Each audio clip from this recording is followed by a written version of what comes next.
Hong Kong China मुद्दे की बात करेंगे कि हांगकांग और चाइना के दरमियान जो है ये क्या ऐसा तनाज़ा है जो कि बरसों से चला आ रहा है। जी हाँ जनाब, हांगकांग जो है वो ज़ेर असर रहा है, कॉलोनी रही है जो इंग्लैंड की, और एक मुआहदे के तहत दोबारा उसे जो है एक दोबारा चाइना को दे दिया गया था हांगकांग को।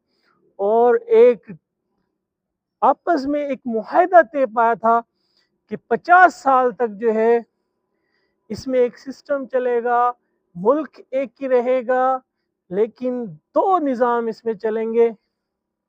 चाइना का निज़ाम अलग होगा और जो है हांगकांग का निज़ाम अलग होगा।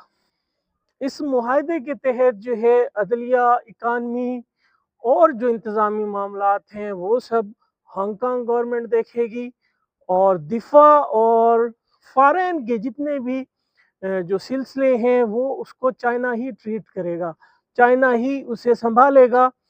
तो चाइना मुल्क जो है, हांगकांग जो है वो चाइना का ही हिस्सा रहेगा, लेकिन 50 साल तक जो है ये मुआहदा जो है ये बरकरार रहेगा कि हांगकांग में जो है हांगकांग के लोगों को जो है खुद मुख्तारी दी जाएगी।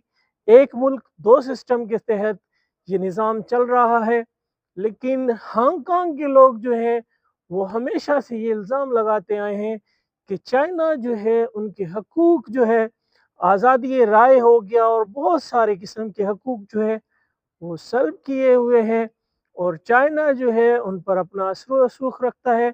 तो इस फ्रीडम के खिलाफ जो है हमेशा से जो है वो हांगकांग के लोग जो हैं वो एहतजाज करते आए हैं। अगर बात की जाए यूरोप की और अमेरिका की, तो यूरोप और अमेरिका जो है वो हमेशा से ही हांगकांग को सपोर्ट करता आया है।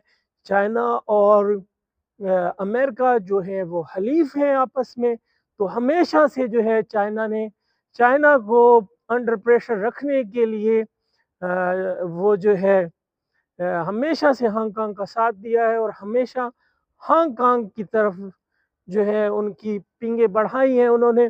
जापान जो है वो भी जो है हांगकांग के साथ है और हमेशा हांगकांग की बात करते आए हैं। तो ये था एक मुल्क दो निज़ाम के तहत जो सिस्टम चल रहा है हांगकांग का और चाइना का। सबसे असल जो आपस में उनका मुद्दा यही है कि हांगकांग के लोग क्लेम करते हैं कि हमें उस तरीके से वो आज़ादी नहीं मिली जिस पैक्ट के तहत हमें वापस जो है 19 की दिहाई में जो चाइना के हवाले किया गया।